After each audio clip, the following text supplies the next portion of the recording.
Hi y'all. This is step 15 of the extreme drought tolerant garden. Now this is where you got to cultivate, you got to de-weed a lot, um, and do regular maintenance on your crop until it's harvest time. And I'm going to show you what my potatoes look like. Now remember, it wasn't a step, but I think I showed a picture of the potato beetle eating on my potato leaves. Okay, and just up front, pretty much all the potato leaves have been eaten. Okay, but we're in the middle of May. Okay, I don't know what the date is exactly, but we're in the middle of May, and I think I'm going to call this step "Plan for the Future." And I don't know what I'm going to call this step, but what I'm going to cover in this step is my plan to expand the garden in case the event actually happens. We're being starved. Okay. Now, if you look at my pond right here, that's the icon on my channel. Okay, it's a picture of this pond right here. Isn't that cool? But you got to be able to think about planning for expansion. And it looks like this field at one time had food growing in it, because you can see it's kind of flat, like the whole area was kind of flat. So if the event ever happens, fence off this whole area right here and use this pond water to kind of like keep everything alive. But it's going to be a drought, so it's going to be very difficult. This whole thing is a huge learning curve, and oh my God, what's that? And if you haven't, this gives you an idea of what's involved in literally trying to grow food. And the best bet is to have a whole bunch of food stocked up, because we don't know how long this is going to last, or you don't know how long the famine conditions. We're heading into a famine, and famines are all planned out. Okay. A lot of people think that there's a fertilizer shortage, but there isn't. I'll cover that in a future video, but right now there isn't a fertilizer shortage. Okay. Now we think there is because of that incident that happened over there in the Middle East. You know how everything's being blockaded? But all this stuff has been planned out in the geopolitical world. Everything that's happening is planned out already. The whole game, the way everything's playing out, it's already planned out. I really don't want to get in politics, but let me just go ahead and cover this. Okay, so future crop expansion, if the need ever arises, right there, that whole area, that's about, it's probably an acre, an acre. Okay, so let me go show you. I'm going to harvest the potatoes, and I have to harvest them early. And remember, the whole plan is to have food year-round.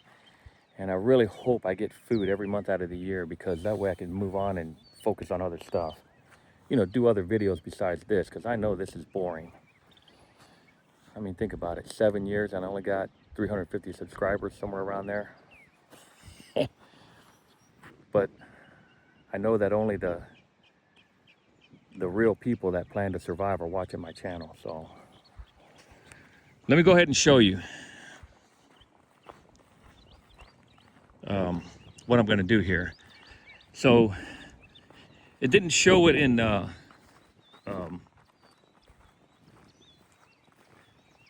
between step 14 and now, but I've been weeding this about every other week, sometimes every week, every other week.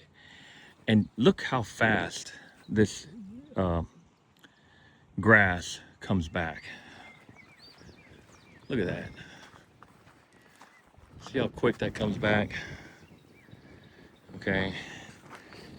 Just hold on. I'm going to get to my potatoes here in a little bit and how I'm going to succession plant. Okay. Well, succession food. Remember, the idea is to try to have enough food to go year round. So I planted the red potatoes in the end of February. Okay, look, February, okay, March, okay, April, May, okay, wait, March, the end of February, so it's March, April, and then middle of May. So this is 10 weeks. Okay, I'd really like to go for the full, 3 months, but hey, you got to do what you got to do. Okay, a big storm's coming. It's going to rain for 5 days starting Monday. But what I'm learning to do as backup is to always have starter plants. Okay, and this right here is sweet potato. I'm going to go back in there and plant sweet potato in all the empty spaces where nothing grew. And I'm going to weed whack again. And this is my gas to weed whack. That's my little bug out bag right there. And this is a half a gallon of water. And the container came from Goodwill at about $5, $4.90. But if you go on a discount, in my area, if you go on a Tuesday, you get the senior citizen discount, which is like 30%. So it worked out pretty good. But let me just go ahead and show you. I haven't weed whacked anything, but let me just go ahead and show you what my harvest is going to look like and what I predict to harvest in here. Okay. Now remember, when you look at someone's garden and you see it nice and real pretty and manicured and all that, I'll tell you right now, there's a lot of work going into that. But this is what it looks like with just, I think it was, I haven't been here in 2 weeks. So this is what it looks like. Right here. Okay. I come in here and I weed whack everything. I even weed whack. I think on one of my videos I showed the potato beetle. And how it ate all my potatoes. Look, I'm going to show you. See the potato beetle? It chewed up everything. I mean, they're all gone. Both rows, and I got 60 feet rows. Okay. But you got to plan for that. There isn't going to be any pesticide. And well, this is all organic anyways. I don't want to use any kind of pesticide on here. But look, they stayed away from the sweet potato, or the sugar beet. Now this sugar beet, if you don't have sugar beet in your survival plan, the seeds, well, you could, this is the fodder. This is the worst type of sugar beet you could have. And they use it to feed livestock, cattle in the winter. But these plants are thriving, okay? I mean, this is food. You could eat the leaf right here. Oh, look, even that's getting chewed up. But you could eat these leaves. Some of them aren't getting chewed up. But let's get to the harvest, okay?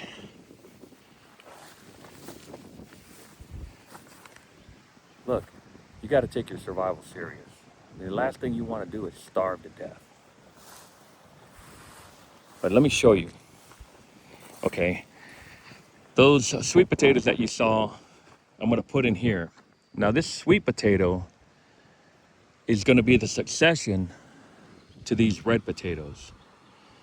And I'm going to show you the harvest right there, what I expect to get out of here. I expect to get 2 60-foot rows. I expect to get around 120 pounds, okay, of potatoes. And 120 pounds at 350 calories a pound. So, you know, you do the math, let's see, 120. Let's see, let's say if it's 100, it's 30, I don't know, somewhere around 30 or 40,000 calories. But which is enough to eat for, I don't know, let's see. So you got to do the math in your head. 120 feet. So I got 240 plants in there. 240 times, let's say 300 calories. 240. It's about 60,000 calories in just these 2 rows right here. And that's enough to eat for, shit, 1 month? 60,000 calories? Man, that's only enough to eat for, well, it's 3,000 calories a month when you're working. So, yeah, about 20 days. But if you're on a starvation rations, you could make it last 2 or 3 months. But anyways, getting back to this. I'm gonna plant the sweet potatoes wherever I got a gap in here. And even though the soil looks kind of tough right now, it's really soft. And then you got to harvest your onions too. See right there? I got to harvest a whole bunch of onions. It's gonna rain, starting Monday, it's gonna rain for 5 days, okay? 5 days of rain. I don't know what's gonna happen, but with all these sweet potatoes being eaten, or with all these regular red potatoes being eaten by the bugs, it's gonna be a problem. The potatoes could rot in the ground with the rain that's coming. So I want to harvest them. Might be the first year that after like 7 years that I actually get a harvest. A decent one. But let me show you what it looks like, okay? So this is the potato, okay? And these are the plants that all got eaten up. Okay? And man, that sugar beet, you got to have that in your survival plan. Okay, but let me get down here. So these are the potatoes, okay? See that? See how that looks? Right there? See that? And then I got a little baby potato right here. I'm gonna use that as a seed starter, okay? But I got my harvest bucket over there, but I'm calculating about 120 pounds of potatoes, because this looks like it could be, it's a little less than a pound. But let me show you what the plant looks like. Okay, here we go. Every potato plant has the mother potato. Okay, this is the starter seed right here. And you got the mother, which is the biggest potato in the group, and then you got the little offsprings, right? But you'll always have the core, the big one. And these are little starters right here. See the little seed right here? That right there is going to create another potato. So you hang on to this, right? And then this is what the plant looks like. You know, you got the starter right there, and then you got the 2 potatoes. Okay, the mother, and then the other little ones. Sometimes you might get 3 little ones, or maybe more. But that's a pretty good return when you think about it. You got 1 little seed potato, and it'll give you, you know, about a pound. So I've got 120 pounds, and man, next year, I think I'm gonna plant the whole thing down here.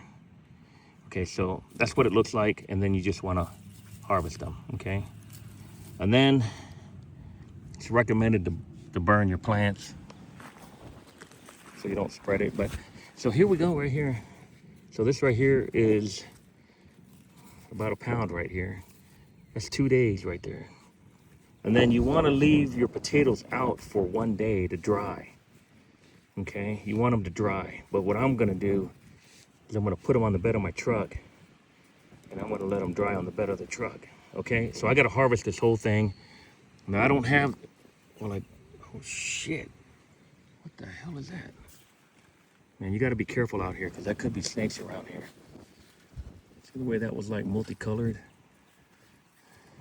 You always got to be on. You always got to be on alert when you're working in the garden. If you get bit by a snake, and you know we got all different kinds of snakes out here. Got the most poisonous snake in North America here. You're probably not going to make it. So I think it'd be bad news. You know, you get taken out. All your training, all the training that you've had is all gone because you got bit. Especially when you're putting your hands in there. Okay, so I'm going to go ahead and harvest all this. And now I think I already showed you the 10 sweet potato slips that I'm going to plant right in here. And I've learned you always want to have some backup plants growing in starter pots, just in case. You know, you could almost, like, if you're in a survival scenario, you could trade them off, you could sell them. You know, you could plant everything you need and then you could barter, right? But let me go ahead and I'm going to plant the potatoes in the empty spaces where they didn't sprout, okay? And you can see where the water collects down there at the bottom. So I don't know what I'm going to call this video. It's step 15 of the extreme drought tolerant garden, but there's a lot of information in here. Planning for expansion. Man, there's a lot to going into survival. So the best thing to do, I think, is to stack food, especially now. And hopefully you could write it out and you could be one of the ones that makes it through the funnel. All right. I got to harvest these onions also. See how they're all tilted over? That means they're ready to harvest. All right. I got a busy day in front of me. You see the clouds. You know it's going to get bad. I got to harvest these potatoes before the storm comes. See y'all later. I hope you enjoy the video.